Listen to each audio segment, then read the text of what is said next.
como es, les voy dejando cosas. Lo que yo voy a hacer ahora es hacer una pequeña introducción eh, con respecto a cómo se empezó a concebir la electricidad a partir de comienzos del siglo XVIII. A comienzos del siglo XVIII se conocían muy pocas cosas de electricidad. Yo les hice un trabajito ahí para que lean una especie de resumen de cómo fue un poco la historia de la electricidad, con algunas puntuaciones. Yo hoy se las voy a resumir un poco sobre lo que sucedió. Hay que entender algo, en el contexto que estaba, en el contexto que se da, digamos, el desarrollo de la electricidad, es en pleno auge de la teoría mecanicista, de la corriente mecanicista del mundo. No sé si leyeron algo del mecanicismo. La corriente Estamos mecanicista... en historia de física viendo justamente, recién entramos en este tema. Bueno, el mecanicismo, si uno tiene que poner,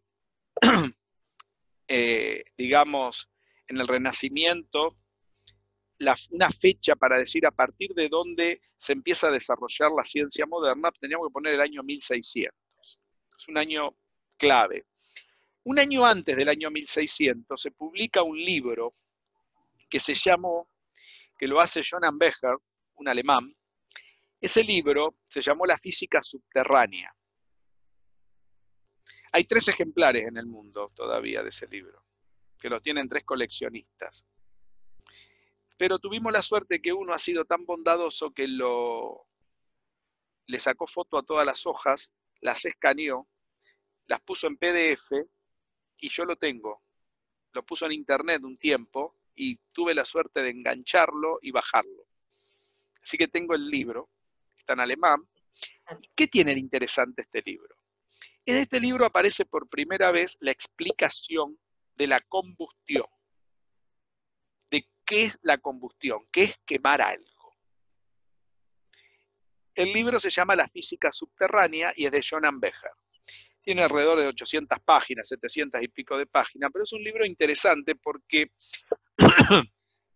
hasta ese momento los trabajos que había sobre el tema de combustión eran de los alquimistas, de los mertonianos, de corrientes muy, podríamos decir, de la corriente neoplatónica o mística de la ciencia, pero no de un trabajo meramente científico como el que hizo Johann Becher. Es el primero que... Ahora les voy a explicar lo que hace ese libro, o sea, qué dice ese libro.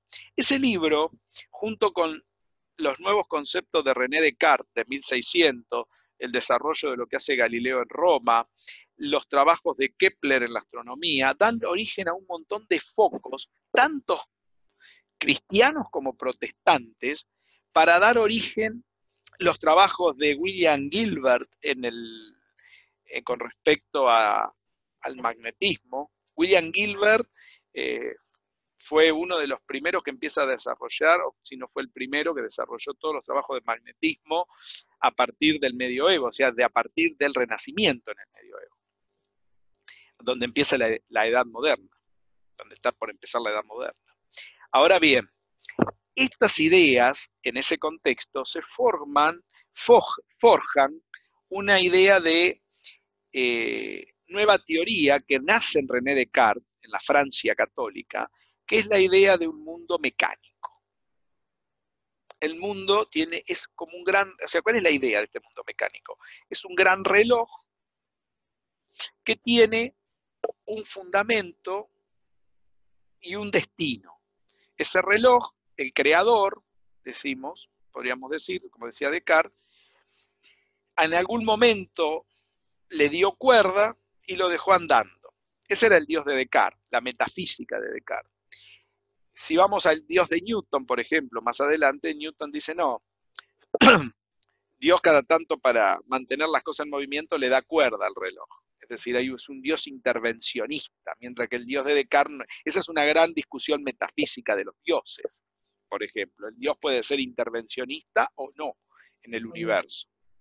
Bueno, estas ideas de Descartes dan origen a esta corriente mecanicista centrada en esta metáfora de un gran reloj que es el universo. Y en eso establece 7 leyes Descartes, de las cuales hoy en día sobrevive una sola, de esas 7 leyes. Ya vamos a hablar de eso.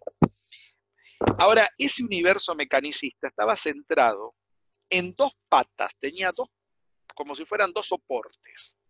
Uno era el substancialismo, que provenía de las ideas de Aristóteles, y el otro el conservacionismo. ¿Qué quería decir esto? Todo lo que había en el universo era sustancia. Y esas sustancias eran de 2 tipos, en esa idea del mecanicismo de Descartes, de los cuales hubo muchos adherentes. Y por el otro lado, toda sustancia debía ser conservada. ¿Qué quería decir esto? Y todo lo que pasaba dentro de ese universo tenía que ser conservado. Por ejemplo, si uno hablaba de la electricidad tenía que ser una sustancia. Si uno hablaba del fuego, el fuego tenía que ser una sustancia. Si uno hablaba del magnetismo, el magnetismo tenía que ser una sustancia. Si uno hablaba del plenum, donde se producían los movimientos, el plenum no era una sustancia, que la llamaron éter. Es decir, si uno hablaba del calor, el calor tenía que ser una sustancia. Todos los elementos eran sustancias, las cuestiones materiales eran sustancias. Y dentro de esas sustancias había una idea dentro del mecanicismo, sea intervencionista el Dios o no lo sea, es que esa idea era la siguiente: si una cosa se transformaba en otra, lo que se transformaba de acá debería producirse en la misma proporción de lo que desapareció de acá. No podía crearse ni destruirse nada de la nada, ni aparecer nada de la nada.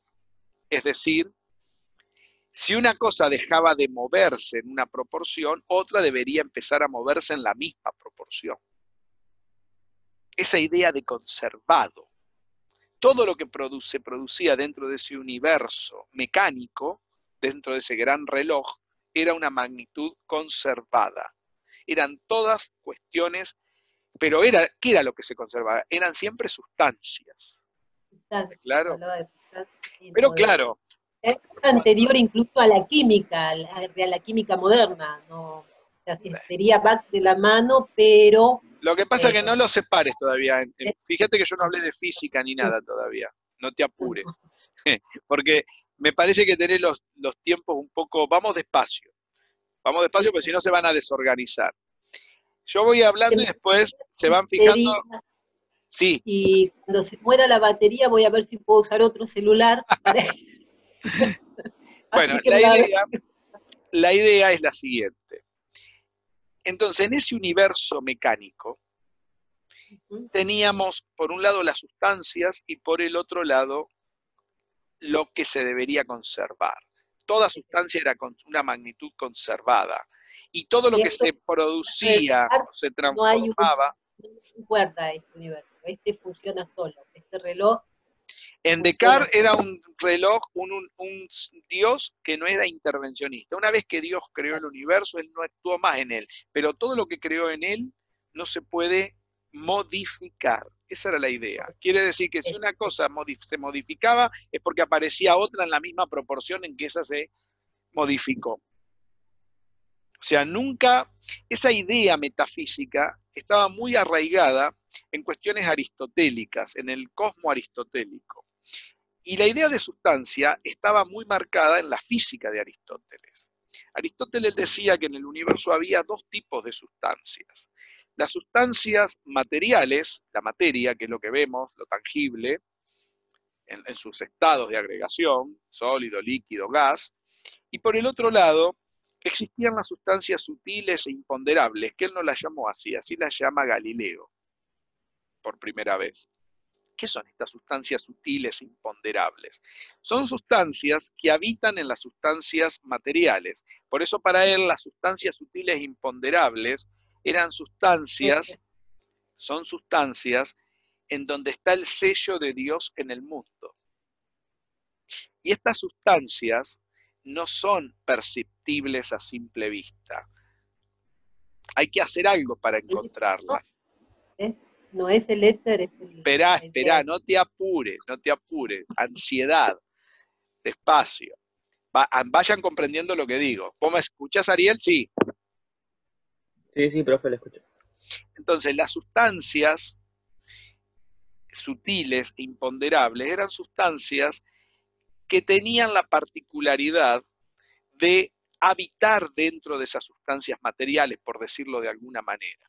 Y cuando yo ponía de manifiesto alguna cosa, alguna transformación en las sustancias materiales, a veces aparecían estas sustancias sutiles e imponderables. Pero todo era sustancia, ¿se entiende? Tanto materia como sustancias, podríamos decir, metafísicas. Esa era la metafísica dentro de la física. Esa metafísica dentro de la física llega a las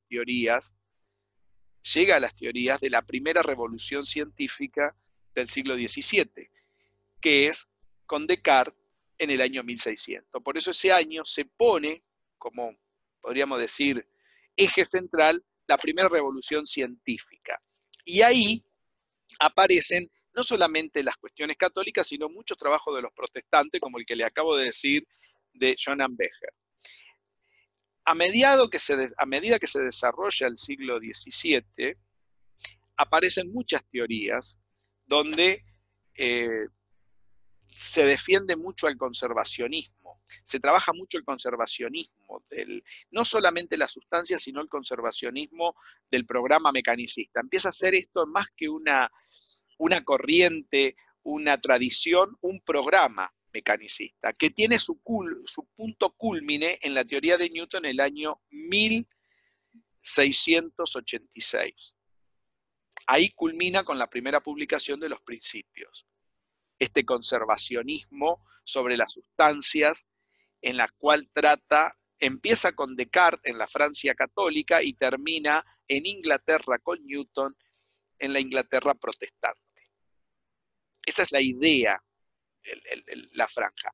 A partir del siglo XVIII se empiezan a trabajar más, no tanto el conservacionismo, que ya se había organizado un poco, la parte conservacionista del programa mecanicista, sino que empiezan a surgir las sustancias sutiles imponderables y a tratar de diferenciarlas de las sustancias materiales. En la física, ahí aparecen por primera vez los primeros tratados de física. Estas sustancias sutiles imponderables aparecen, no son muchas para las teorías científicas, son 5. Y estas sustancias aparecen cuando se hace con la materia determinada acción, se lleva a cabo determinada acción. Por ejemplo, el primer trabajo, que es de Johann Becher, les dije, para él la combustión pone de manifiesto una sustancia sutil imponderable que llamó flogisto. El flogisto era una de estas sustancias raras que vivía dentro de la materia. Y en esa sustancia... ¿Cómo se llamaba flogismo? Flogisto con G, ¿cómo suena? ¿Nunca escucharon de eso? No. El flogisto. El flogisto, la teoría del flogisto, para explicar la combustión, era muy lógica. Escuchen cómo era la historia. El flogisto era una sustancia...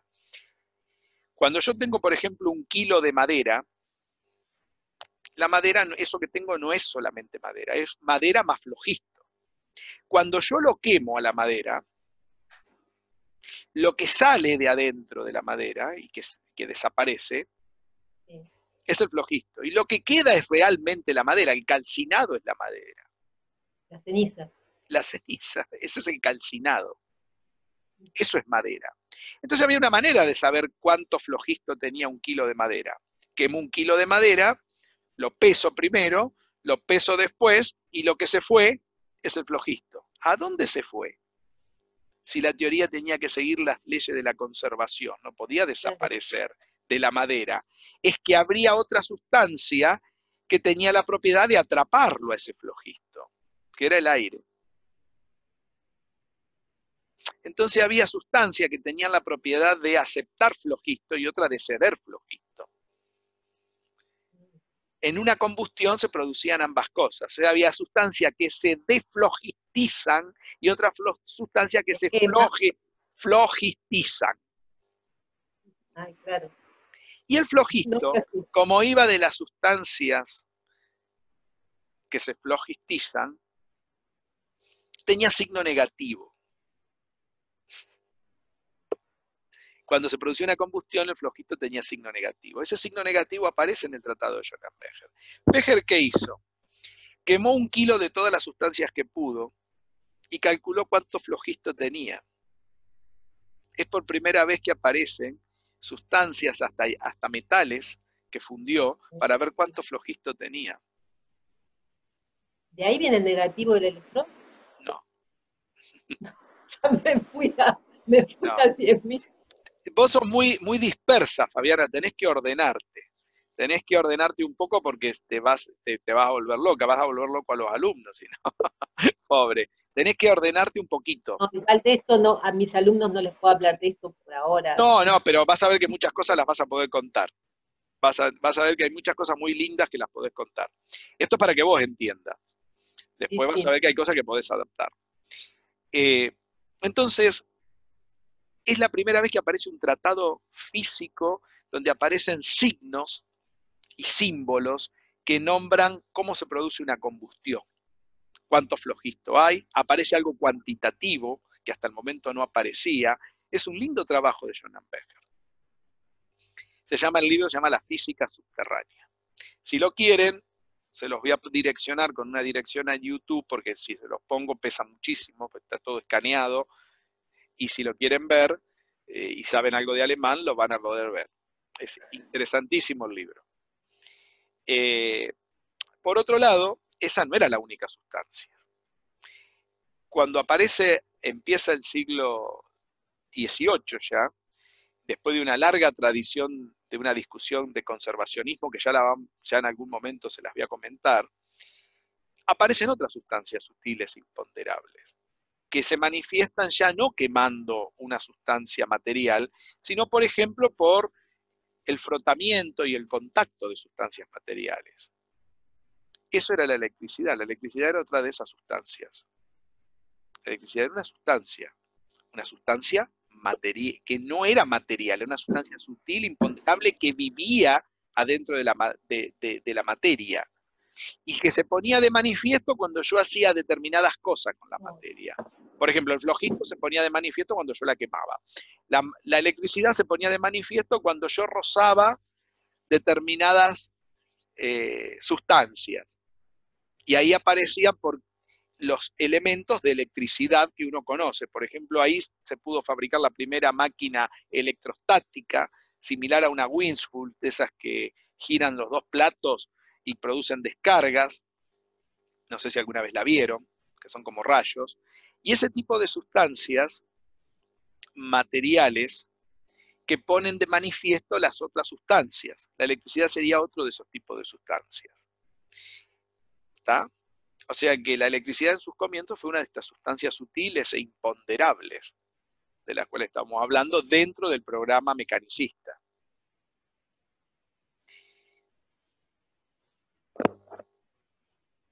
Hola, hola, ¿se escucha? Sí, lo escucho, profesor. Ah, perfecto, porque acá te veo que se ha cortado algo, pero bueno, no sé si... Sí, me parece que dijo que se le iba a acabar la batería. Sí, y a vos también te veo, no... Bueno, si vos me escuchás, seguimos y ya se va a conectar. Entonces, la electricidad era una de esas sustancias sutiles e imponderables. Entonces tenemos, para explicar la combustión, ahora podríamos explicar por qué hay sustancias que se atraen, los papeles, vieron, se hacían todos esos experimentos de atraer papelitos, había una máquina que permitía hacer estas descargas, y por supuesto no era la única tampoco. ¿Cuáles son las otras 3 sustancias que quedaban? Bueno, el magnetismo era la otra, el calor era la otra, y por supuesto había una sustancia que permitía y que no estaba asociada directamente a las materias, sino estaba asociado al universo entero, que era el éter. O sea, había 5 sustancias, 4 adheridas a las sustancias materiales y una que tenía independencia propia, que estaba impregnando todo el universo. Eso prevenía de la física o de las ideas de Aristóteles. Y eso se conservó en la física del siglo XVIII, XVII y XVIII.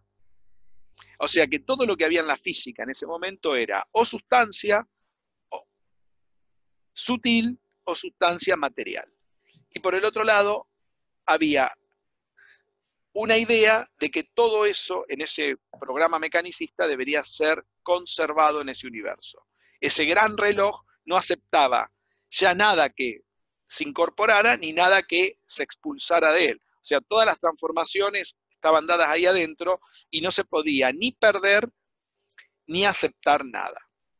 Es decir, si algo se transformaba en otra cosa, pero desaparecía en una proporción y aparecía en la misma proporción de la otra cosa. O sea, en ese programa estaban estas dos ideas centrales. Fíjense que lo interesante de esto está dado principalmente en este universo mecánico. Por eso el mecanicismo fue un programa que duró mucho tiempo en la física y costó mucho desterrarlo de la física. Un programa duro de la física. Entonces, en ese programa mecanicista, las cuestiones de electricidad empezaron a hacerse en un desarrollo muy lento al comienzo. Les comento un poquito cómo empezó. Dado que se concebía que la electricidad era una sustancia, era muy interesante todo lo que pasó alrededor de esta sustancia. Por eso se concebía como algo no material, pero sí sustancial. Es decir, la electricidad podía moverse como se movía cualquier sustancia. Algo parecido a un gas sería la electricidad, más parecido a un gas que a algo material. ¿Sí? Lo mismo pasaba con el flojito. Las sustancias, fíjense que las sustancias, estas sutiles e imponderables, cuando se liberan, tratan de irse alejando del centro de la Tierra. Por lo tanto, tenían propiedades de levedad. Eran propiedades que estaban cerca, por eso cuando una sustancia tenía propiedad de levedad, tenía la facultad de ir en contra del centro de la Tierra y por lo tanto alejarse de la Tierra era acercarse al lugar celestial, al lugar divino, donde estaba el Dios.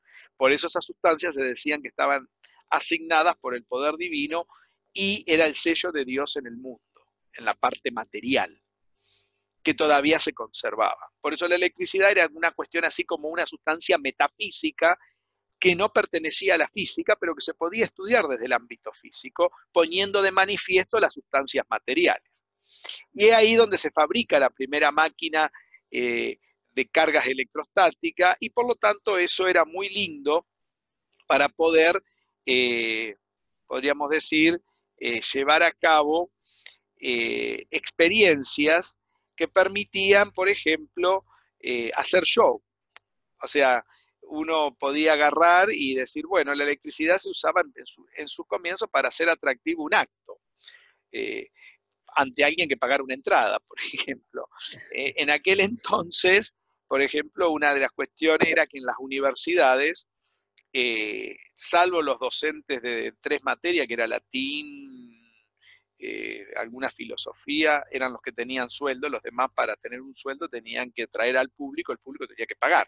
Entonces la electricidad venía como anillo al dedo para eso, porque se podían hacer experiencias, pues se colgaba un niño con los pelos y se le cargaba electrostáticamente y se veía que los pelos se paraban. Bueno, se hacían todo ese tipo de actos, y en todo ese tipo de actos había un sujeto que se llamó Peter Muschenbroek, que tenía un ayudante, Andreas Cunias, que se le ocurrió hacer grandes shows de electricidad y llevarlo por toda Holanda. La idea de esto era poder recaudar dinero, ¿no? Poder sobrevivir con la idea de la electricidad. O sea, hasta se habían armado grupos de personas que se dieron a conocer como los electricistas. Los electricistas no electricistas porque podían arreglar nada de electricidad porque no existía, pero los electricistas como grupo de personas que hacían show con cargas electrostáticas. Entonces, bueno, entre estos shows, bueno, había quien se sacaba en chispa, para quien hacía el mejor show podía tener más gente y recaudar más dinero, ¿no? ¿Qué pasó? Alrededor del año 1730-35, el señor Petermush tuvo una gran idea. Pensando en que la electricidad debería ser una sustancia, se le ocurrió diluirla en agua. O sea, decir, bueno, voy a hacer un show donde voy a diluir electricidad en agua. O sea, ¿quién vino que se está riendo? No, no, soy yo. Es buena la Sí, idea. porque me imagino las consecuencias después de diluir electricidad. Bueno, ¿cómo hizo la dilución? O sea, había montado todo un show, se había cobrado una entrada despampanante en una de las universidades de Leiden, en Leiden fue esto, en Holanda, la Universidad de Leiden, muy, muy reconocida, después podemos hablar quienes trabajaron en Leiden. Y ahí él, ante el escenario, se le ocurrió tomar un botellón, ponerle una tapa de goma y pinchar, de goma en aquel entonces no estaba, de corcho podría ser, y taparlo, sellarlo, y poner una aguja metálica con una bola en la punta, en la parte exterior, y una punta que entrara adentro del botellón, y el botellón llenarlo de agua. Esa bola, ponerla en contacto con una máquina electrostática y descargar electricidad a través de la varilla metálica adentro del agua. Y se esperaba que ahí se hiciera un gran show, porque al descargar el rayo de la máquina electrostática se esperaba que adentro del agua apareciera, vaya a saber qué se imaginaban que iba a aparecer. Entonces su ayudante Andreas Cunha montó todo el botellón, todo, la máquina, aparece la descarga, todo el mundo cuando apareció la descarga, ahí en los textos dicen que empezó a aplaudir, y cuando ven que adentro del agua no ven nada, que no sucede nada, se esperaban borbotones, no sé qué estarían esperando, que se ponga de otro color, no tengo idea de lo que estarían esperando. No pasa nada, la gente empezó a mofarse, que le cobraron una entrada y no veían nada. ¿Dónde está la dilución? ¿Cómo? Si entró una sustancia, decía Buschenbroek, si la electricidad es una sustancia, no puede ser, el programa mecanicista me está fallando, decía él. Bueno, terminó el show, quedaron muy abatidos dado que no pudieron lograr nada, y la gente, y por supuesto, le tuvieron que devolver el dinero a la gente, que fue lo peor. Pero cuando se estaban yendo y desmontando todo el equipo que habían puesto, el ayudante Andreas Cunha tuvo la mala idea de agarrar la varilla por la parte de la esfera que estaba arriba. ¿Escuchaste? Sí. ¿Qué le pasó? Le dio una patada y fue a parar abajo del proscenio del escenario. Nos tuvieron el espectáculo al final. Fue una cosa de loco, le quedó todo el brazo dolorido de la descarga eléctrica que se había concentrado en ese botellón. O sea, había pasado algo, no se veía lo que había pasado, pero había pasado algo. Y la electricidad ya no era un juego de niños después de esto, porque era peligrosa. Es la primera vez que se entiende que la electricidad puede ser un peligro. Porque hasta el momento era un juego. La electricidad era para llamar la atención y para hacer show. No corrían buenos tiempos para los electricistas después de esto. Porque la idea de ser un electricista, ¿cómo vos pertenecías al grupo? Como un buen cocinero. ¿Qué quiere decir esto? Un buen cocinero para saber que la sopa está a punto, ¿qué tiene que hacer? ¿Qué se te ocurre? Y experimentar mucho. No, si pues está haciendo la sopa, probarla. Ah, sí, sí. Un buen electricista, ¿qué tenía que hacer con la electricidad? Probar sus efectos. Pero cuando se vio esto, ya no era un buen augurio de probar los efectos de la electricidad, porque esto corrió como pólvora, este hecho. Porque el pobre Andreas Cunha terminó muy mal después de las ideas de Buschenbroek. Pero ¿qué se había inventado ahí?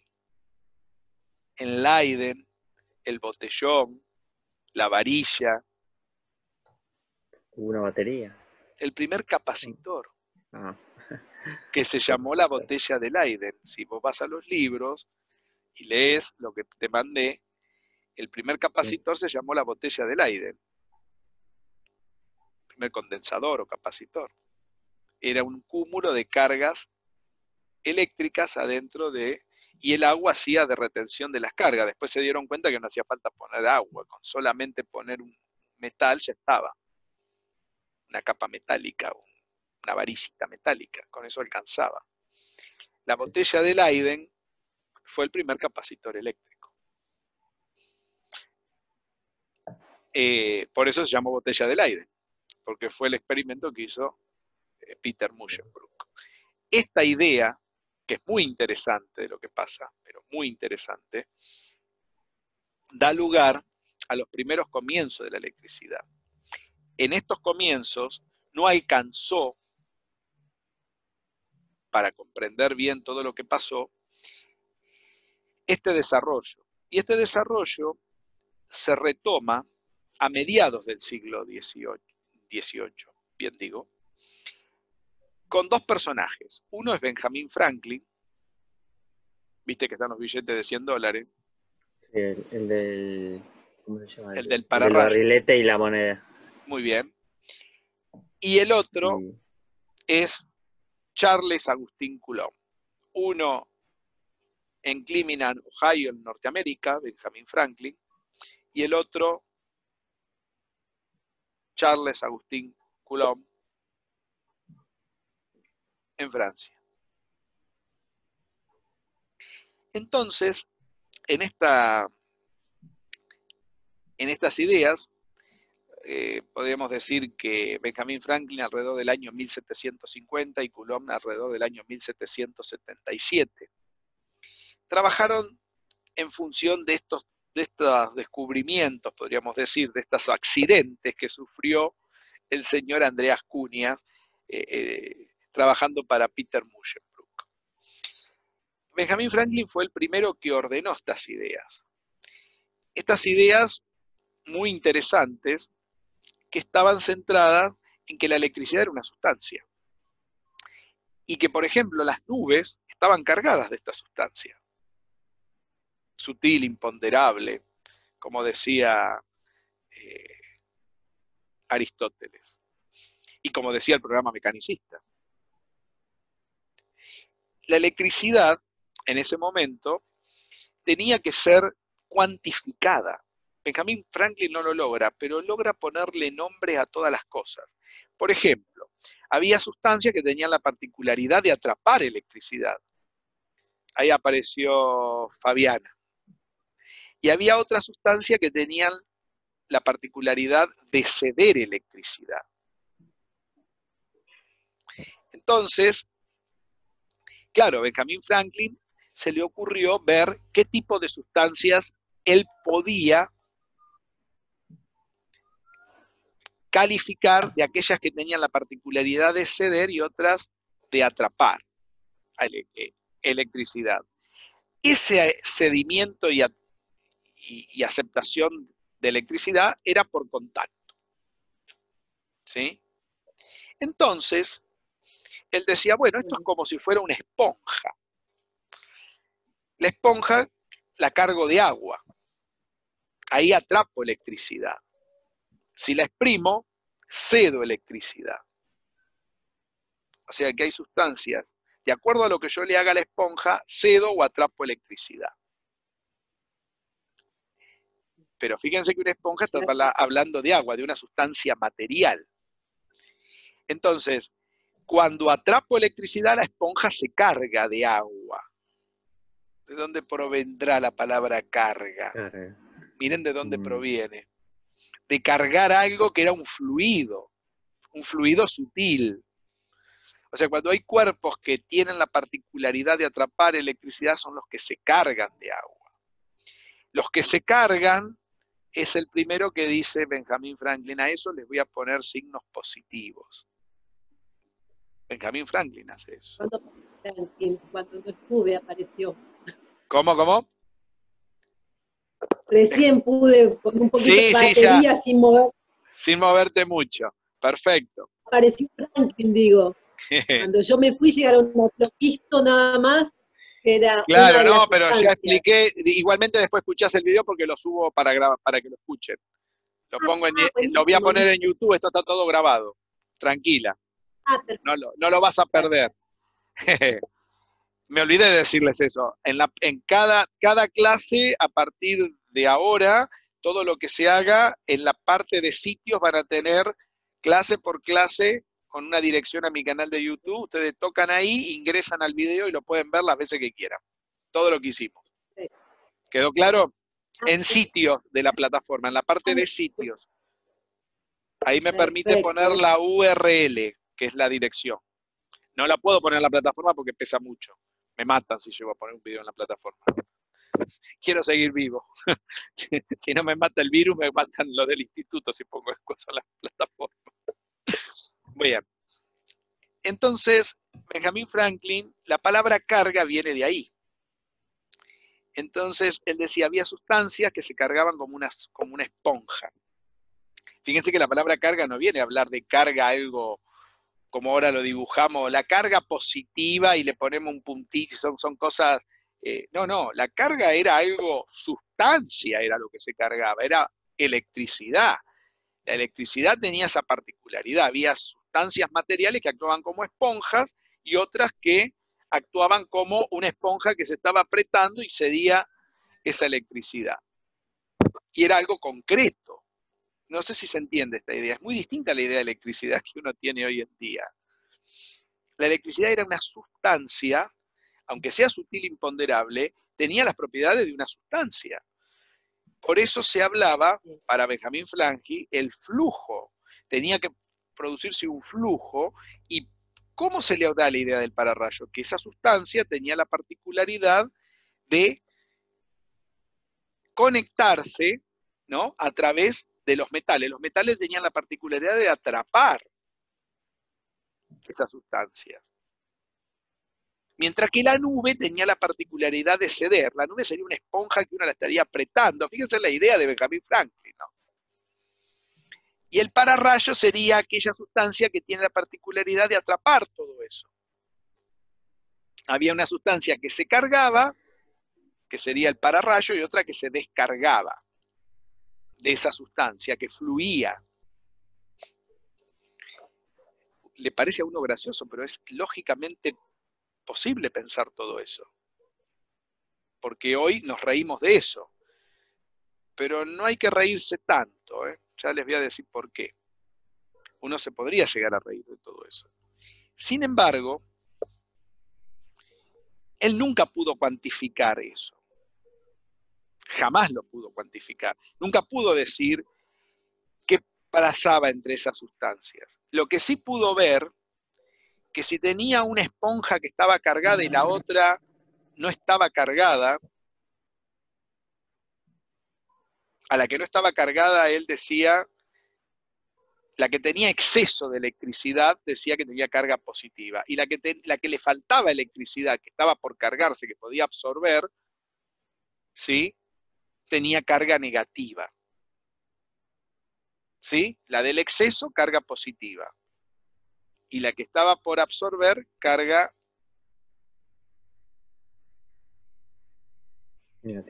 negativa. Conclusión. Si aquella sustancia no tenía la facultad ni de absorber ni de ceder, decía Benjamin Franklin, estaba en estado neutro. Después notó algo. Si él acercaba una sustancia que tenía cargas, que estaba con exceso de carga, y otra que estaba con defecto de carga, y las acercaba, él notaba una atracción. De ahí viene la idea de que signos, porque a la carga positiva, al exceso le había puesto carga positiva, al defecto carga negativa. Y había una atracción. En esa atracción él pensaba que lo que le faltaba a esta se lo cedía hasta quedar las dos en estado neutro. Esa era una idea de él. Lo cual no estaba tan lejos de la realidad. Y si acercaba dos sustancias que o le faltaban a las dos electricidad o le sobraban a las dos electricidad, él veía que había una fuerza de separación. Él jamás pudo medir esa fuerza, pero él lo sabía eso. ¿sí? Esas eran las ideas de Benjamin Franklin. Entonces la palabra carga, ¿de dónde provenía? De cargar como si fuera una especie de esponja que atrapa. Una carga literal. Una carga literal era. Fíjense que la palabra carga era carga, la carga como carga, se cargó algo. Y lo que se carga que es una sustancia. Fíjense que la idea que hoy en día tenemos de energía eléctrica, esas palabras no existían en ese momento. Fíjense que la palabra esa no existe. Porque en el universo mecánico no existe la palabra energía, existen sustancias y conservación. Porque en el universo hay solamente sustancias y conservación. Claro. Porque está dentro de ese programa mecanicista. No existe la... Entonces, ahora, ¿qué sustancia es? La electricidad es una sustancia sutil, pero es una sustancia. Y fíjense que esto no está tan lejos de lo que piensan a veces los alumnos. Para una persona que no sabe qué es la electricidad, ¿qué piensa que es? Y mira, si meto los dedos en el enchufe y me da semejante patada, me puede matar. Tiene que ser algo concreto, no puede ser algo intangible. La gente piensa eso. O sea, la gente piensa más como pensaba Benjamin Franklin, Peter Muhlenberg, Andreas Cunha. La gente piensa como pensaba toda esa gente que hizo el desarrollo de la electricidad, era una sustancia. Si no, ¿cómo puede tener tanta polenta para hacerme tanto daño? ¿O cómo puede tener tanta polenta para poder mover lo que mueve? O para verla. ¿No? Para las personas comunes, la electricidad es algo sustancial.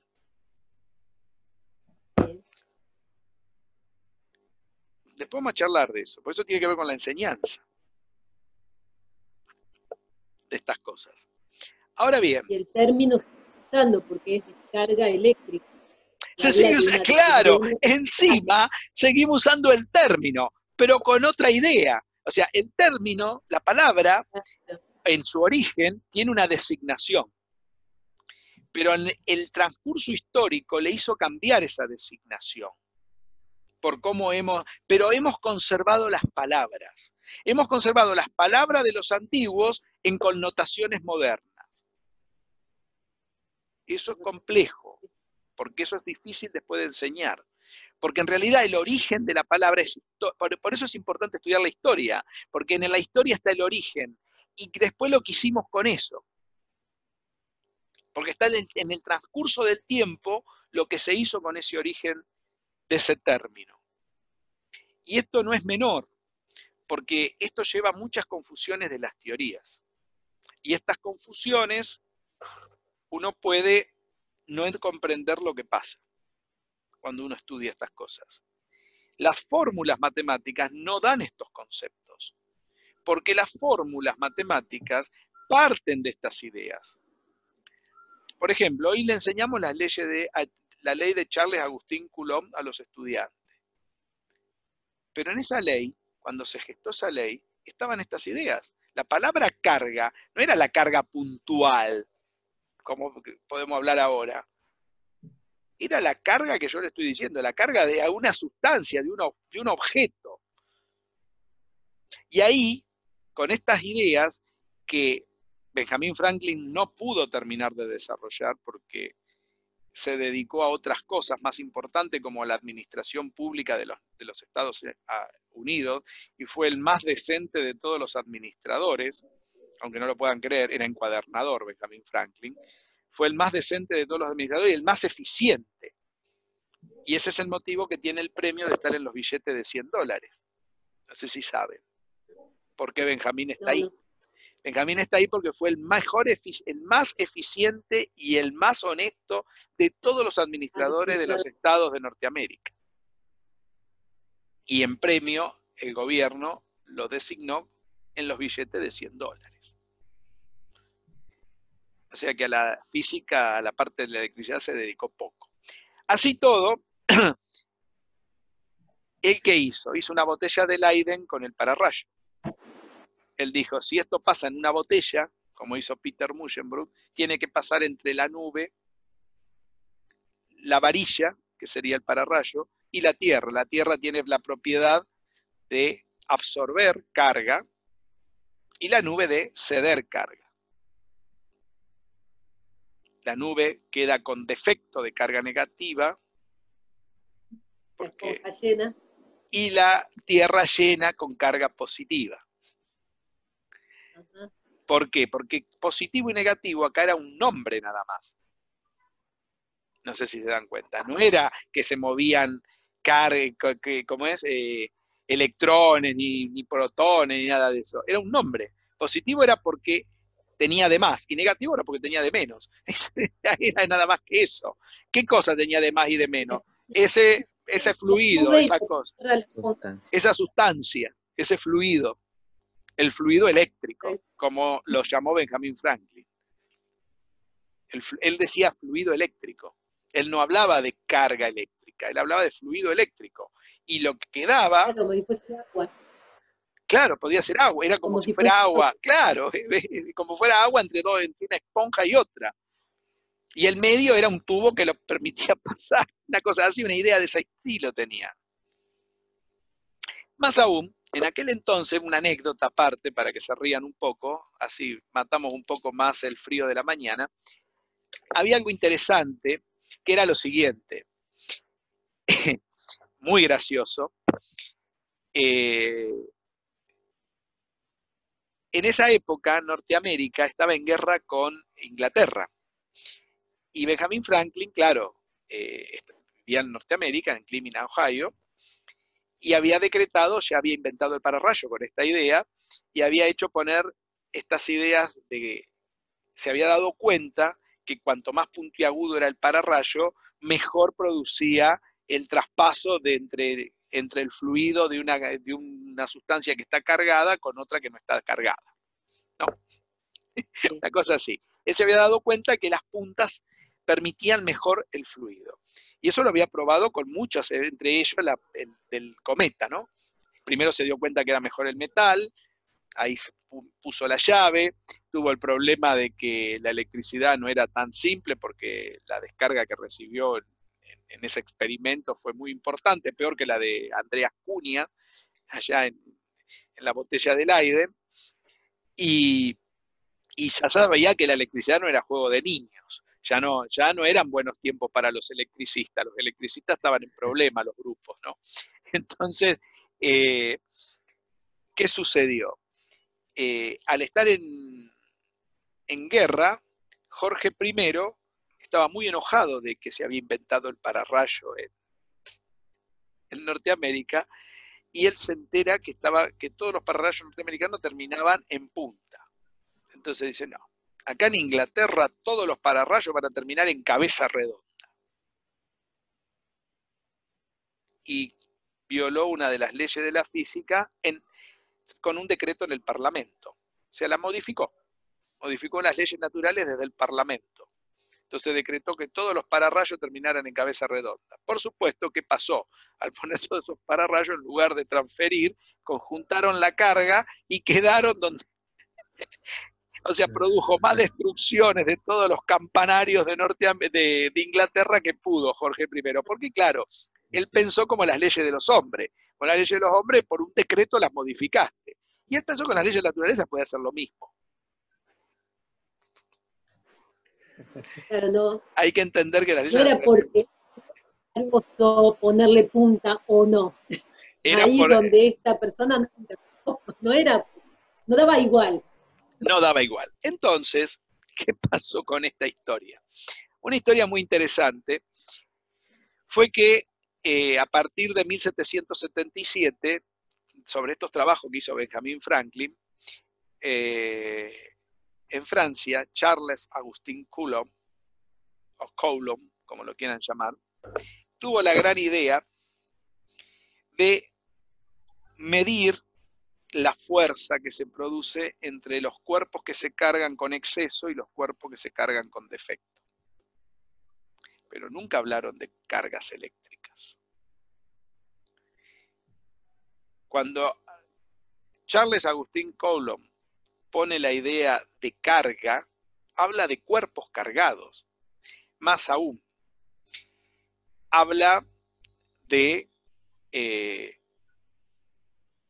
una fuerza que se produce entre dos esferas, una que tiene exceso y otra que no lo tiene. que tiene defecto. Estas esferas son sustancias materiales. Y la carga, por exceso o por defecto, son los fluidos eléctricos de Benjamin Franklin. O sea, son sustancias sutiles. Pero tanto la bola como el fluido son sustancias de dos tipos distintos. Una sutil, imponderable, y la otra material. Si uno lee la teoría de Aristóteles, las cosas de Aristóteles, esa sustancia Aristóteles decía sustancias primeras y sustancias segundas. Las tenía calificadas. Las primeras eran las y sutiles, con las que Dios creó el mundo. Estas, la electricidad sería una. Es donde la metafísica se mete en la física. Y la otra eran las sustancias materiales, las sustancias segundas, las tangibles, las que nos rodean. El aire, la madera, el agua, o sea, líquidos, sólidos, gas, todas esas sustancias son sustancias materiales. Esas ideas, traducidas en la electricidad, estaban relacionadas de esta manera. Y había una fuerza que se producía entre esas. Y él calculó, se centró en calcular cuánto valía esa fuerza. Y el valor de esa fuerza fue lo primero que hizo Charles Agustín Coulomb. Si me permiten, voy a compartir la pantalla. Les voy a mostrar un artículo para ver cómo la midió esa fuerza. Tengo algunas grabaciones que son muy interesantes de cómo se llegó a medir esa fuerza. Esa fuerza se partió de una idea similar a la de Newton, como midió la fuerza gravitatoria. No sé si estudiaron las leyes de Newton. La cuarta ley de Newton dice que la fuerza de gravedad es una constante por el producto de las masas dividido una regla que es el cuadrado de la distancia, que en Newton no estuvo muy claro por qué era el cuadrado de la distancia. No sé si estudiaron esa fórmula. Es una fórmula. Sí, en realidad es mucho más que una fórmula. Y con un signo negativo va esa fórmula. Bueno, esa ley del cuadrado de la distancia es una ley que en el programa mecanicista se empieza a notar. ¿Por qué? Porque esa ley no solamente aparece en la fuerza de gravedad, sino que ahora va a aparecer en la fuerza de la electricidad, con Charles Agustín Coulomb. Va a aparecer una ley similar a esa. Entonces, Newton nunca pudo medir con precisión ese cuadrado de la distancia. Él sabía la ley, pero nunca la pudo medir. En realidad, el que la midió fue Cavendish. Cavendish inventó una balanza de torsión para medir esa ley. Y yo ahora les voy a mostrar un poquito, experimentalmente, en unos videos que tengo, cómo eso se logró hacer. Yo les puse unos videos para que lo vean. Y bueno, y vamos a ver si podemos, aunque sea ahora, entender experimentalmente cómo se midió la fuerza entre dos objetos con exceso y defecto de carga. Pero cuidado, la palabra carga no es carga como ustedes piensan. ¿Está claro? No es la palabra carga en el contexto de carga como tenemos ahora, que sería una carga puntual, como si fuera un átomo positivo o algo negativo. ¿Sí? Positivo y negativo eran nombres nada más en ese momento, eran rótulos. ¿Sí? Entonces, vamos a mirar un poquito este artículo que tengo, lo voy a compartir, voy a salir un minutito para compartir el artículo, así podemos irlo siguiendo. Y ustedes lo tienen ahí en la plataforma que creo que se los colgué. Denme un minuto para mirar esto, a ver si puedo, porque el Zoom tiene sus volteretas para esto, ¿no? Vamos a ver el artículo.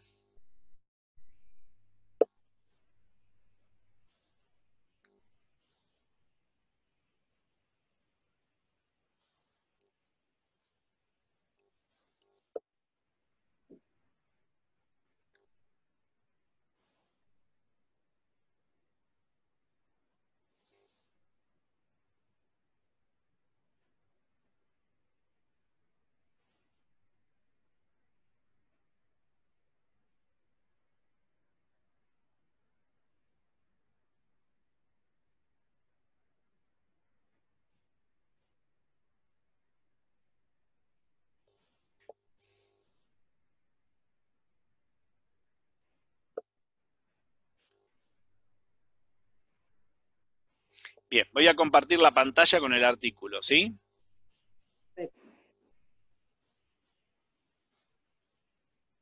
Bueno, el artículo es este, ustedes lo tienen. Bueno, acá tienen un poco la historia de la palabra electricidad y todo lo demás, cuáles eran las sustancias que se usaban para ver los cuerpos cargados. Acá está Benjamin Franklin, algunas de las cosas que hizo, cuerpo neutro, cuerpo electrizado, él hablaba de electrización, ¿sí?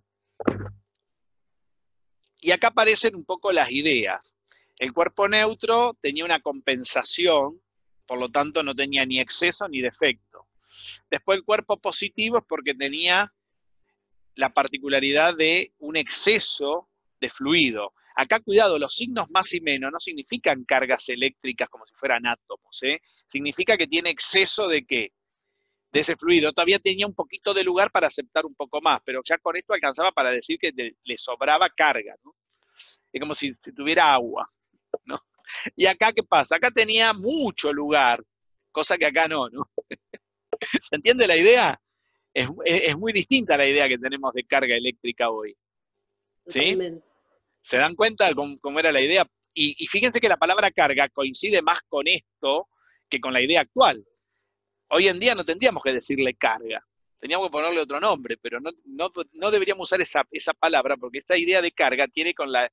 Cuando estaban compensados porque no había más lugar para poner a ninguno, pero cuando faltaba, por ejemplo, cuando había un exceso de uno, listo, ya acá tengo exceso de fluido y acá tengo lugar para poner más fluido, quería decir esto. ¿Sí? Sí.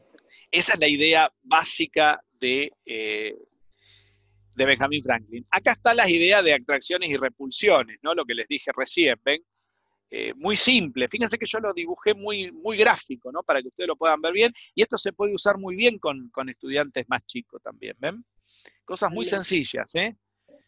Los pueden usar, se los regalo yo este trabajito. Acá está la idea de...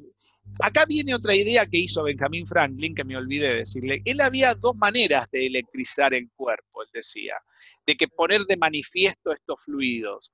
Uno era por contacto. ¿Por qué? Porque yo tenía un cuerpo con exceso y otro por defecto, como si fuera una nube y el pararrayo con respecto a la Tierra. ¿Qué pasaba? Por contacto podía un fluido ocupar lugar donde estaba de exceso, pasar a que tenía lugar para aceptarlo, ¿no? Eso era por contacto. Pero había otra manera de ponerlos de manifiesto, que era frotándolos. ¿Sí? Esta manera era la electrización, él decía que era una electrización por frotación. O sea que yo, para poder poner de manifiesto que existían cuerpos que se podían aceptar electricidad y otros que podían ceder electricidad, lo podía hacer a través de la frotación. Cuidado con esta palabra, porque esta idea de frotación también se lleva después al calor. Porque el calor le pasa lo mismo que a la electricidad. Fíjense que tenían propiedades similares, porque la teoría del calórico, pensar que el calor también es una sustancia, está basada en esta idea de electricidad, en la misma época. Ya cuando veamos termodinámica vamos a ver esto, en el curso de Física 4. Vamos a ver que tiene el mismo patrón de origen, la electricidad, que el calórico. El calor se podía transferir por contacto, igual que la electricidad, y se podía transferir por frotación, se podía generar por frotación. Si yo me froto las manos, me aumenta la temperatura, quiere decir que hay más calórico. ¿Está bien? Y si yo las acerco al fuego, aumento la temperatura, tengo más calórico. De las dos maneras aumento la temperatura. ¿Se entiende la idea? O sea, que esta idea de frotación y de contacto no solamente aparece en la electricidad, sino aparece en el otro fluido sutil que es el calor. Fíjense que son propiedades, y ahí se va como la teoría afianzando, diciendo, bueno, entonces vamos bien, porque todo está dentro del programa mecanicista, donde estoy diciendo que son sustancias sutiles e imponderables y que a su vez van teniendo propiedades similares. ¿Se entiende la idea? Fíjense que es importante esto, porque esto le da cuerpo a todo lo que se dice, al contexto de lo que se dice. No es que el calor tendrá otras propiedades muy diferentes a las que tiene la electricidad. ¿Cómo puede ser? Si son sutiles, fluidos sutiles, imponderables, sustancias primeras, van a tener propiedades diametralmente opuestas. No, tienen que tener propiedades similares. Y acá se podían ver estas propiedades similares. Por eso es importante esta idea que también descubre Benjamin Franklin con la electricidad, que no solo se ponen en contacto, los cuerpos se cargan y descargan por contacto, sino también por frotación. ¿Sí? Bueno, acá tenemos algunos cuerpos, acá se los dejo para que ustedes lo lean esto, pues no se me voy a poner, cuáles eran los que se electrizaban de una determinada manera, por frotación, cómo quedaba uno y cómo quedaba el otro. Acá les pongo algunas sustancias para que las puedan ver. La idea de carga positiva y negativa, y cómo estaba relacionada esa fuerza. Esa fuerza estaba relacionada, les dije, como el cuadrado de la distancia. El problema del cuadrado de la distancia es que era complicado de medir esto. Y acá sí ya no podemos hablar de Benjamin Franklin, porque Benjamin Franklin nunca pudo establecer una relación de este tipo. Es decir, el que hace esto por primera vez es Coulomb. Acá tenemos algunos cuerpos de conductores y aisladores, que por ahora no lo voy a usar, lo vamos a ver un poco más adelante esto. Y la idea, a ver, acá está la electrización por contacto, cómo se producía.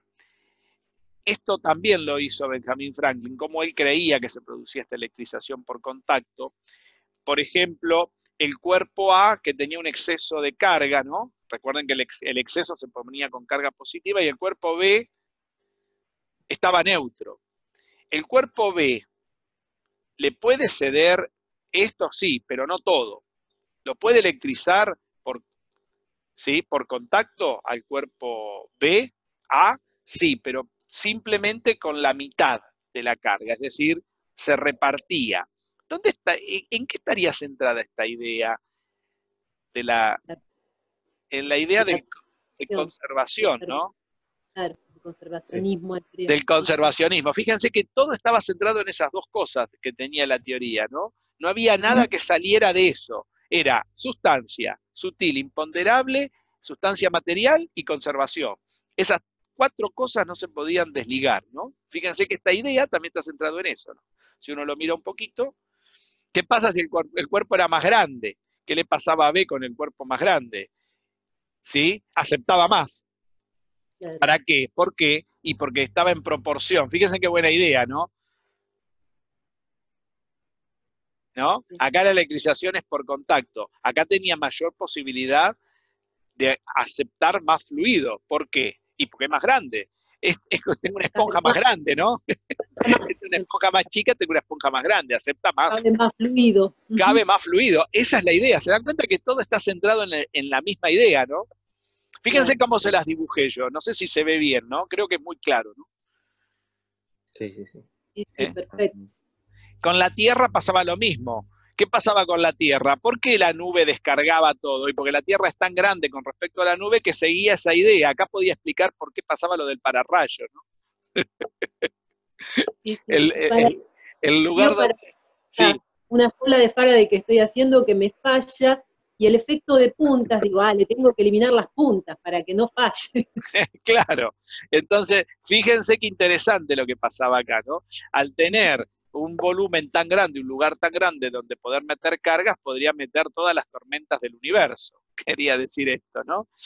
Es excelente la idea de Franklin. Bueno, acá van a ver un poco los péndulos, cómo se puede diseñar estas ideas, pero con esferas. Estas eran esferas concretas, ¿eh?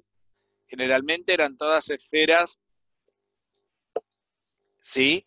de cobre, con sumamente alto grado de captación de carga o ceder carga, ¿no? Recordemos que el cobre es una sustancia, justamente por eso se hacen los cables de cobre, que tienen la particularidad, hoy sabemos bien, de tener y conducir la electricidad, ¿no? Entonces, bueno, es un buen conductor. Bueno, acá aparecen algunos aparatitos de laboratorio con los que se pueden mirar estas cuestiones, si uno quiere, ¿no? El electroscopio, ¿no? Esto está en los institutos, esto lo podríamos haber hecho, por ejemplo, para verlo, ¿no? Yo hice uno para el taller de construcción de equipos, pero funciona a medias, ¿no? A media. Hay que ver por qué no funciona bien. Bueno, hay varias cuestiones. Acá se los dejo esto lo pueden mirar solo, y acá está un busto de Charles Agustín Coulomb, ¿sí? El físico francés. Acá está el año en que nació. El trabajo lo hizo, como les dije, en 1777 y fue el primero que midió esta fuerza usando la balanza de torsión, muy similar a la de Cavendish, que fue el que midió la constante de la de gravitación de Newton, en la ley de Newton. Bueno, fíjense que la medición de la fuerza está centrada en cargas. ¿Ven la palabra Q? Cuidado, sí. Carga de A, carga de B. Entonces lo que midió, lo que notó Coulomb, ahora les voy a mostrar cómo funciona la balanza de Cavendish. Tengo un video para eso, porque he buscado todo lo que puedo para... No es nada difícil, decía, si tengo la carga de A y la carga de B y yo duplico una, ¿sí? La fuerza se va al doble. Si yo la triplico, por ejemplo, si esta la duplico y esta la dejo igual, se me va al doble. Pero si esta la triplico y esta la duplico, se me va 6 veces la fuerza. Sí. ¿Qué quiere decir? Que a medida que yo agregue carga a ambas, supongamos que esto fuera una fuerza repulsiva, como está dibujada acá, ¿qué está pasando? Que si yo tengo 3 unidades de ese fluido sobre esta K, sobre la carga K de A, y tengo 2 de ese fluido sobre esta de B, la fuerza me da una fuerza de 6 unidades. Bueno, el tema es cómo obtuvo estos números. O sea, cómo lo obtuvo esta medición.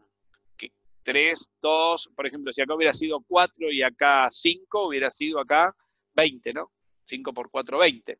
Si es M y acá es N, sería M por N, el valor de la fuerza. ¿Está bien? Sí. ¿Ven? De acá es donde él deduce por primera vez que la fuerza es proporcional a cuánto fluido tiene cada bola en esa balanza, porque era algo concreto la balanza, eran bolas, era algo proporcional, donde K sería una constante a ajustar, ¿no? K1. Bueno, acá está un poco la idea. Bueno, esto es una balanza moderna, que ya la conocemos, se puede sacar la relación entre la fuerza eléctrica y la fuerza gravitatoria, pero esto no me interesa tanto. Tendría que ordenarlo un poco este PowerPoint. Hay cosas que habría que sacarlas y ponerlas en otro orden. Por ejemplo, esto. ¿Sí? Requiere... fíjense que lo que él trató de hacer, que no fue esto, porque esto no tenía este dispositivo, es un dispositivo similar a esto. Tratar de que una esfera sea atraída por otra. Esta esfera tiene un peso y tiene una fuerza eléctrica. Y hay una relación entre el peso y la fuerza eléctrica, ¿no? Que está por la tangente de este ángulo. De ahí poder despejar cuánto es la fuerza eléctrica, en función del ángulo con el que se desplaza, ¿no?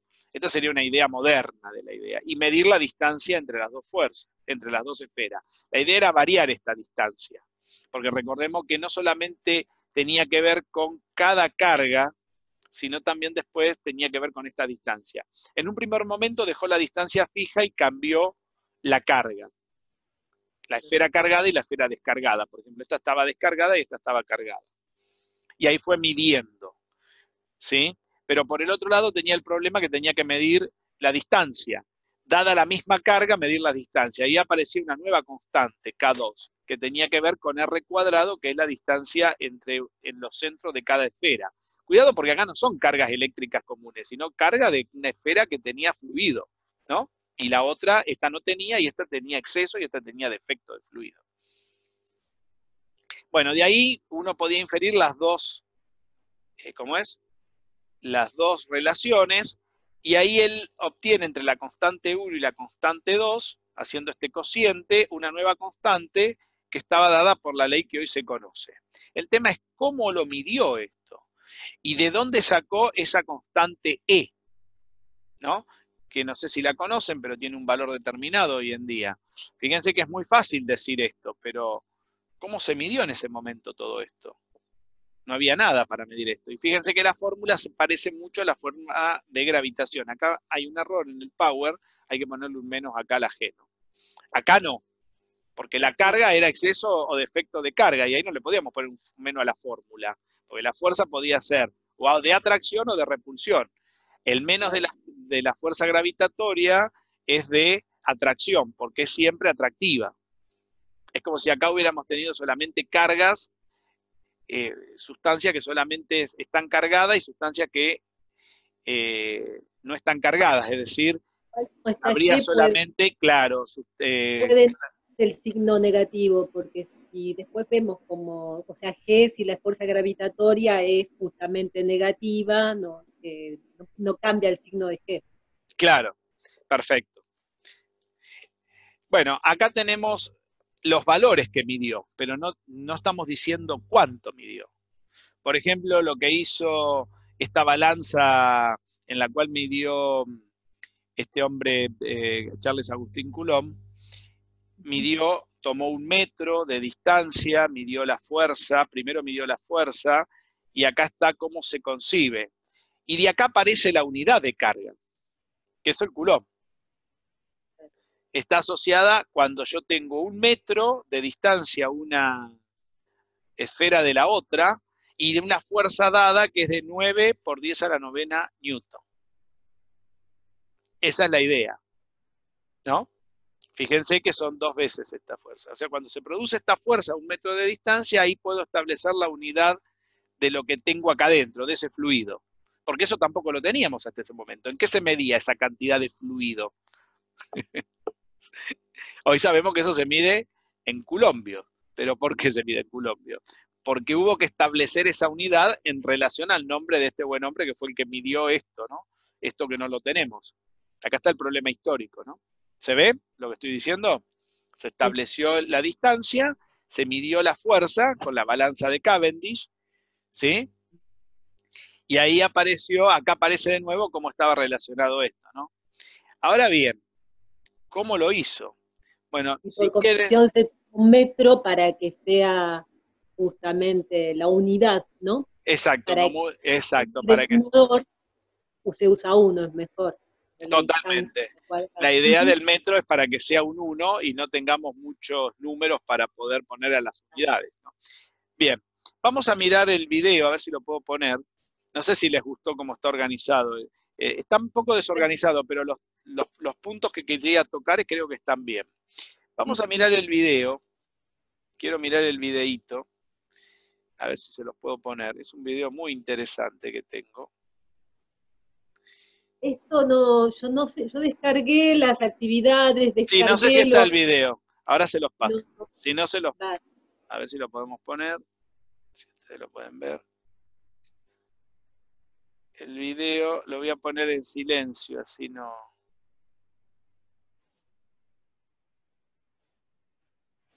Coulomb si serve della bilancia elettrica. Está en italiano. Italiano, alemán, encima políglotas, ¿no? Ya es mucho. A ver, sí, lo tengo en italiano. No lo tengo en castellano. A ver, vamos a compartirlo, así lo pueden ver, para que vean cómo lo midió. Es una forma de laboratorio, es una especie de video de laboratorio, ¿no? A ver, vamos a mirarlo. Se lo voy a tratar de poner para que vean cómo lo midió. Alla forza gravitazionale dietro Newton. Può essere tratto. Le due sfere dello la sfera mobile provoca una posizione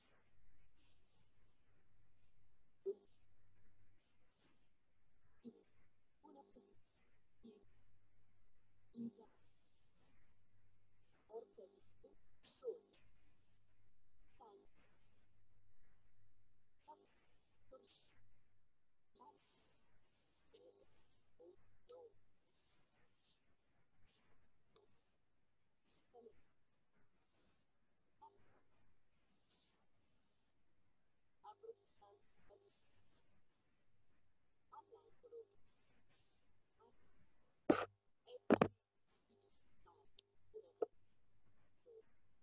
di sole il modulo tra il centro del concetto di sole dentro del sole sono una nuova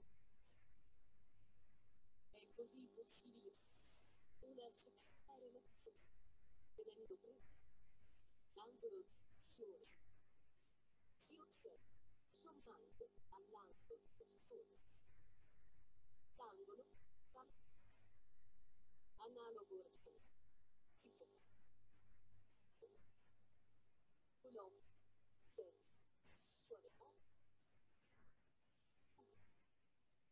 essendo la superficie e poco la posizione è in al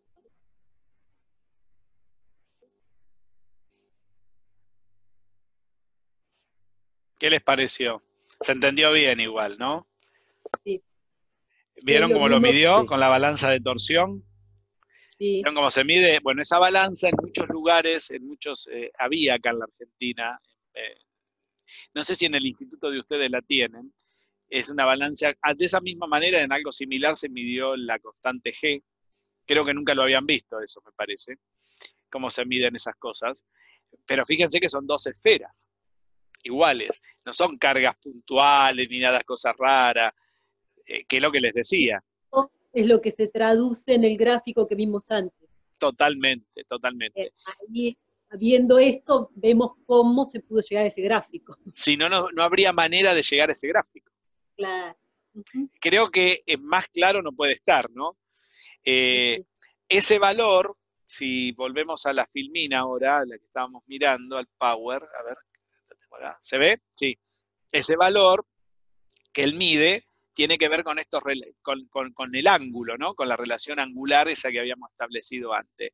Y bueno, y ahí ya se pueden sacar todas las apreciaciones modernas, donde la constante, bueno, se pone en términos de otra constante, esto vino mucho tiempo después, el epsilon cero, que se llama constante de permitividad del vacío, ¿no?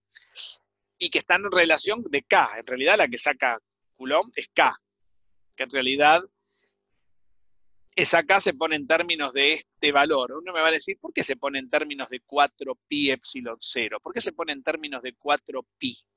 Esa es una buena pregunta y no se pone en términos de otra cosa. ¿Por qué se hace? ¿De dónde vendrá ese 4pi? ¿Por qué se hace K en relación, no sé si se entiende, en términos de un número con relación al 4pi? Fíjense que yo puedo pasar esta K en el lugar de epsilon 0 y epsilon 0 en el lugar de la K. Quiere decir que epsilon 0 sería 1 sobre 4pi por K. Y donde K es la constante que va a ser la constante de proporcionalidad de la fórmula, ¿no? La que relaciona la proporcionalidad entre quiénes, entre el cuadrado de la distancia y el producto de las cargas. No sé si se comprende eso. Porque él mide una proporcionalidad, pero después tengo que establecer la igualdad para saber que la fuerza la voy a asignar igual a eso. Voy a tener que poner una constante. ¿Y por qué esa constante está relacionada con este 4pi? Porque piensa en lo siguiente, ¿de dónde proviene la idea de que la fuerza depende del cuadrado de una distancia? Si la fuerza depende del cuadrado de una distancia,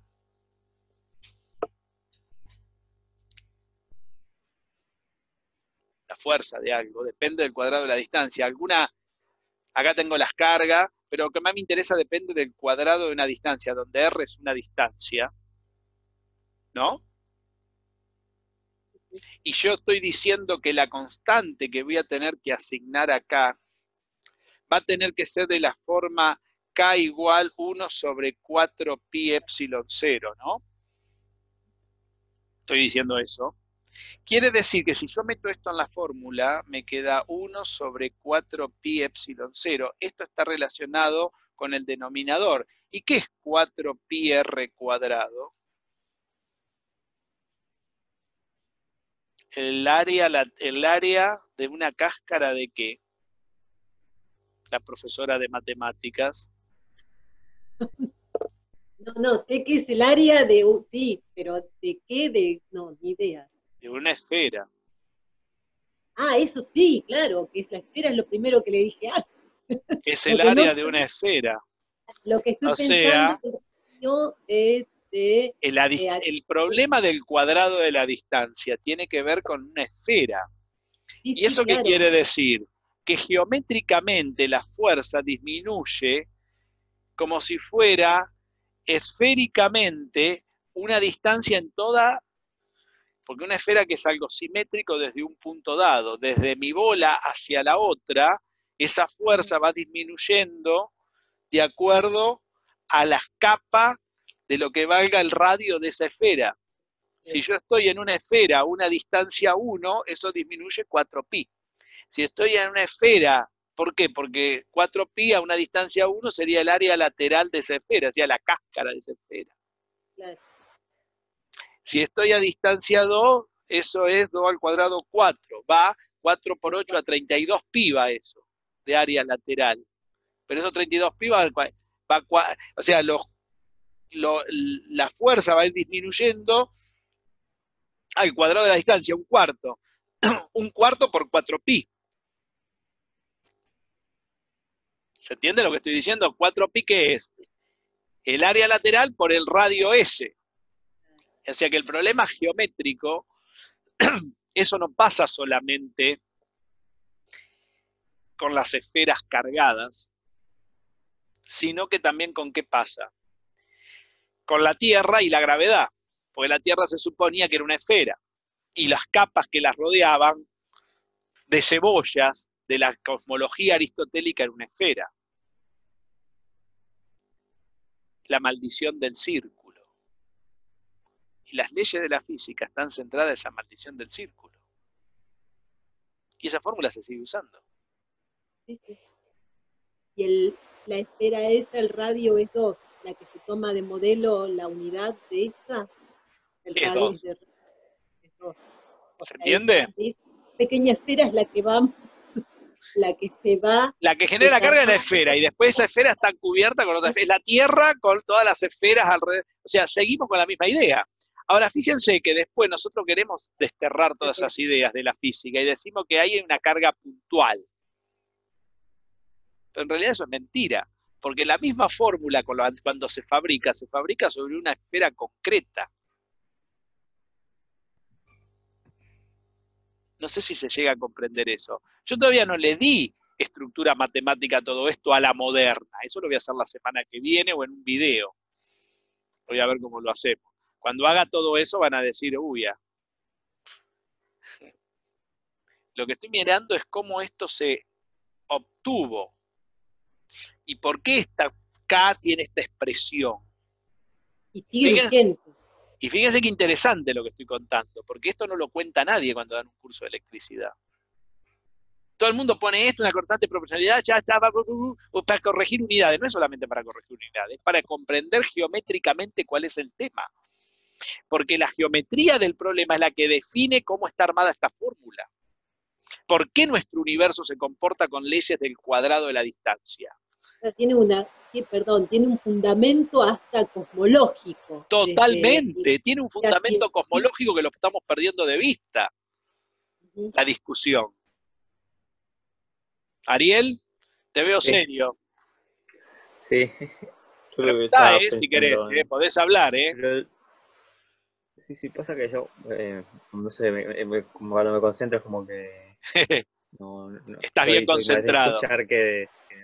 Si querés preguntar, no hay problema, Fabiana te abatata, pero no te preocupes. Yo la corto un poco y vos podés preguntar.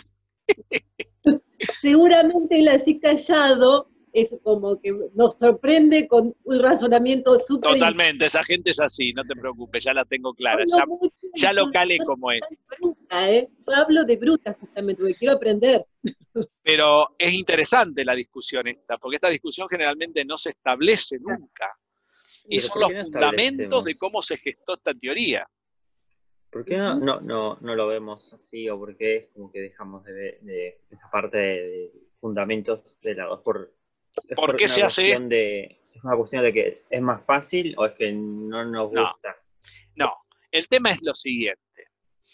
Cuando uno termina, yo acá podría haber empezado, la fuerza, un montón de cargas puntuales, la fuerza, la distancia, cálculo, sumatoria de fuerza, eso lo voy a hacer la semana que viene, ponerle los vectores, las normas a los vectores, resta del vector este menos este otro, el álgebra lineal de todos los vectores de toda esta milonga, calculamos 10 millones de fuerza con un montón de problemas distintos en distintas configuraciones, y ustedes aprendieron leyes de Newton, leyes de Coulomb, de la electrostática, después pasamos al campo eléctrico de Gauss, del campo eléctrico de Gauss a esto, lo otro y aquello, como se hace normalmente en todo curso de electricidad, cosa que vamos a hacer.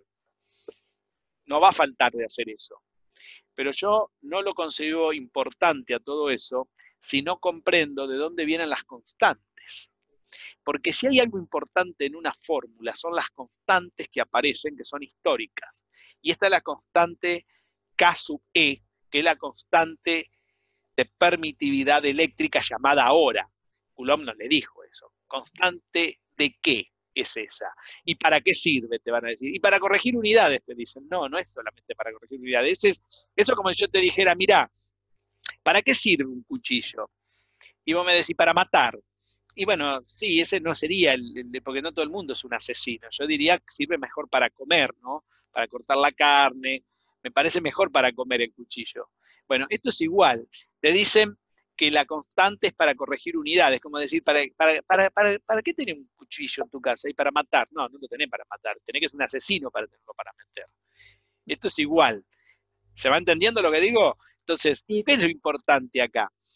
No es que esto corrige unidades. Sí, lógico, eso es para corregir unidades. Lo importante es que eso muestra geométricamente el problema de la fórmula. ¿Por qué la fórmula es así? Porque sigue, fíjate dónde yo te encontré el área de la esfera. ¿Puedo interrumpir? Sí, Perdón. interrumpa. Lo que preguntaba Ariel, yo tengo también una respuesta al respecto de por qué no se dan estas cosas así en la escuela, por qué no se enseña Einstein en vez de Newton, porque siempre estamos con el supuesto de que no se va a entender. Entonces, se va a lo que más manejan, es mecánico, esto resulta, esto se puede llevar a la práctica de otra manera, es mucho más complejo enseñarlo así. Porque, bueno, yo pienso todo lo contrario de todo eso, estoy dando el curso de seminario justamente en lo último que di, si les interesa, está grabado el video ya, que es entender, comprender y traducir. 3 horas de video de eso hay. Que es entender, comprender y traducir. Y ahí se te va a caer todo lo que dicen esas cosas que acabas de decir vos, Fabiana. No, yo no digo que estén bien. No, yo te digo lo que vos acabás de describir. No, yo tampoco digo que vos lo decís, que vos pensé que esté bien, ¿eh? No, no, porque mi hija me ha cuestionado de por qué se enseña Newton y no se enseña Einstein en la escuela. ¿Por qué se les da a los chicos? Porque digo, es que hay supuestos de que hasta acá podemos trabajar. ¿Por qué se sigue viendo la matemática desde la geometría y no desde el cálculo, si aceptamos que el cálculo hoy es el eje más importante? Bueno, de nuevo, esto es una forma muy linda de ver la cuestión. Y acá se explica muy bien por qué yo puedo escribir la K sub E, como a mí me gusta escribirla, no como K, sino como K sub E, como constante eléctrica. Y cuando avancemos un poco, si podemos avanzar, vamos a ver qué importancia que tiene esa constante coulombiana, que la constante fundamental, se le podría decir que es la constante fundamental de la electricidad, y van a ver la importancia que tiene a lo largo de toda la historia de la electricidad, porque nace acá con esta idea de explicar por qué geométricamente esta ley sigue el cuadrado de la distancia y que nuestro universo sigue leyes del cuadrado de la distancia. Son leyes que están en la óptica cuando el sol ilumina, son leyes que están en la electricidad cuando aparece lo que después vamos a ver es el campo eléctrico, leyes que están, la ley del cuadrado de la distancia que está en el campo gravitatorio, es decir, cada vez que aparece la palabra campo, que es la que se va a asociar luego en forma más moderna a esta ley de Coulomb, está relacionado con estos 4πr cuadrado, que ya aparece acá, como pueden ver. Y esta ley, que es una ley universal de la naturaleza, no es que está solo acá. Y aparecen generalmente en los fluidos, en estos fluidos raros. Fluidos sutiles imponderables, por ejemplo, aparecen en la electricidad, aparece en el éter, cuando la onda luminosa hay una iluminación de luz, ¿no? Un foco lumínico, que se mueve en el éter, aparece ahí también esta ley del cuadrado de la distancia, aparece en muchísimos lugares esta ley del cuadrado de la distancia, y tiene un fundamento geométrico que tiene que ver con el flujo, porque ¿qué es el flujo? Es la cantidad de esa fuerza, esos vectores, podríamos decir a la antigua, esos rayos raros de electricidad o rayos de luz. La palabra rayos, otra palabra que se usa mucho en la antigüedad y que la seguimos usando y mal usada ahora, es la cantidad de esos rayos que atraviesan una capa de esa esfera a una determinada distancia, ¿no? Atraviesan la capa de la esfera, los vectores. El flujo, eso va a tener que ver con el flujo. Flujo eléctrico, flujo gravitatorio, flujo magnético, flujo calórico. Y eso está relacionado con las leyes del cuadrado de la distancia.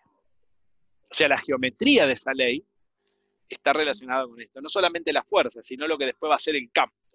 Porque la idea de campo está centrada en esta idea para eliminar los vectores. Campo sería, la fuerza sería,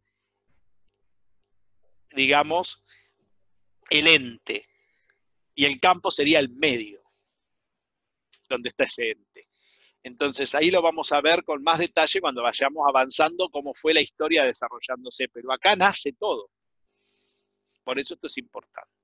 Bueno, por hoy creo que nada más. Porque tengo otra clase dentro de un rato y tengo que tomar un poco de agua. La semana que viene yo voy a tratar de grabar una clase donde voy a desarrollar toda la parte matemática, ya formal, con los vectores, como lo están esperando, de la ley del cuadrado de la distancia. Y no solamente esa, sino también la de flujo eléctrico. Repasen bien la parte de integrales dobles, múltiples, toda la parte de todo eso de análisis 2. Porque la semana que viene, si ya tienen esa clase, yo los viernes voy a colgar todas las clases. Antes no puedo, porque tengo que dictar martes, miércoles y jueves, dicto clases y trabajo todo el día. Los viernes lo tengo para colgar las grabaciones, porque tengan en cuenta que después que termino esto tengo que editar, subir al canal de YouTube y después ponerle a ustedes en la plataforma la dirección del canal de YouTube clase por clase. Y si tengo 16 plataformas, tengo que hacerlo en 16 estudiantes, en 16 grupos distintos. Tengo que editar por semana 16 videos distintos, subir 16 videos distintos, copiar las direcciones y mandarles a ustedes las direcciones. Y a su vez, tengo que generar las nuevas invitaciones por Zoom semanas tras semanas. ¿Se dan cuenta el trabajo que tengo detrás de las cámaras? No tengo todo el estudio de televisión que me lo haga, lo tengo que hacer yo. Así que les pido, y les puse, les voy a poner, creo que no los puse en la plataforma de ustedes, en el lugar de clases, un lugar sin límite de tiempo donde ustedes les voy a poner práctica 1, 2, 3, hasta donde lleguemos, las 3 primeras voy a poner ahora, donde ustedes me pueden poner preguntas que me quieran hacer, y así no me las mandan por mail, las cuelgan ahí, con archivos. Me pueden colgar cualquier cosa, me pueden hacer una pregunta con una grabación, me pueden hacer lo que quieran. Y si van haciendo avances, hicieron, por ejemplo, 2 problemas, o hay una cuestión y una cosa que quieran discutir, me lo ponen ahí. No voy a contestar en el momento, yo lo voy a mirar periódicamente. Es muy probable que pasen 2 cosas. Si es una pavada, se las contesto en el momento y le mando un mail. Si no es una pavada, que veo que es algo interesante para discutir, lo reservo, no les contesto nada para no perder tiempo. Y cuando empezamos la siguiente clase, así dialogada, ahí la contesto. Y ahí lo charlamos lo que me preguntaron. No se ofendan si no les contesto en el momento. ¿Está claro? Porque sí, tengo mucha gente. Es nada más por una cuestión de organización. Si no me organizo así, no puedo dictar todo esto. No me alcanza la semana. Porque hay mucho más de lo que uno ve. Uno ve la grabación, el contacto, pero hay mucho detrás, porque tengo muchos videos que también grabo sin presencialidad, entonces tengo también que dedicar tiempo a eso. No sé si se entiende todo el problema que hay detrás de todo esto. Profe, última intervención. Sí. El seminario 4, ¿cómo es para poder tener acceso a Yo te mando la invitación. Yo todos los Ah, viernes mando las invitaciones como recibieron esta. porque no, pero si tengo de repente entre clases o No, reuniones vos te con pones cuando quieras, yo te mando la invitación, ¿vos la usás? bárbaro. Yo les mando la invitación de las dos, la materia de ustedes y la del seminario. La clase a los que cursan. No hay ningún problema. Yo les mando las invitaciones. Yo las invitaciones las mando los viernes, igual que la carga de los videos. Por ahí hay días que lo hago entre medio, alguna. Por ahí está antes, pero siempre entren todos los viernes. En los viernes van a tener por mail las invitaciones. La de la clase normal de ustedes, de todos los miércoles. Por ahí en el mail les digo, también les subí una clase grabada de tal tema. Y ya la tienen. Yo las clases las voy enumerando, no les voy a poner los temas, porque también clase 1, clase 2, clase 3. Les digo, ahí en el mail les digo, si les grabé una clase que tiene el número tanto. Va a ir en correlatividad con los números. Por ejemplo, dimos esta clase hoy. Esta sería clase 1. ¿Qué hago con esta clase? Edito todo lo que hablamos al cohete, todo eso lo corto, porque si no pesa un montón, los de YouTube me van a meter una patada también. Entonces, lo corto, lo achico y dejo solamente la clase, lo que es importante. Todo esto que estamos hablando también lo saco. Está claro, ¿no? Lo tengo que editar, porque si no pesa una tonelada, son 2 horas y pico y capaz que es 1 hora y media. Y a aparecer ahí interrumpiendo a cada rato. Claro, eso va a aparecer seguro, ¿no? Eso no lo voy a poder evitar, no te voy a poder borrar. Quédate tranquila que vas a aparecer. No. Y No por el otro lado, si hay clases extras, en el mismo viernes, yo los viernes me dedico a hacer todo lo que sea administrativo de las clases, ¿entiendes? Me organicé, porque si no me organizo te volvés loco. No hay manera de hacer esto. Es más tiempo que yendo a trabajar. Sí, tal cual, es una locura. Porque hay que hacer todo lo que está detrás de esto, que nadie lo ve. Es lo que dicen en televisión, uy, son importantes esto, aquello, el otro, claro, son todos los que hacen todo que hacen posible que funcione. Si no, no funciona. Ahora me doy cuenta de lo que decían. Cuando decía Soldán, está el camarista, el otro y aquello, yo decía, ¿qué me está hablando este hombre? Y sí, uno no lo ve, es el canal de televisión, ¿viste? La utilería. Así que bueno, nos vemos la próxima semana, así, vale, digamos, en comunicación. Díganle a los muchachos que se conecten y que vean. Las clases van a estar todas grabadas, los viernes ya está subida seguro, por ahí está antes. Si no, revisen, está en sitios. Recuerden, los links están en sitios, que es donde me permite la plataforma, la URL. Recuerden que voy a usar siempre la plataforma porque no quiero que después me digan de que usamos solamente medios privados y capaz que después nos sirven como acreditación del curso. No quiero problemas de ese sentido. Por eso usamos la plataforma. Métanse en la plataforma para que vean que ustedes están metidos en la plataforma, aunque no anda bien, pues ya sé que esa plataforma no anda bien. Métanse cuando pueden. Y los viernes también van a tener las invitaciones, eso sí va a ir por mail, por el mail interno de la plataforma.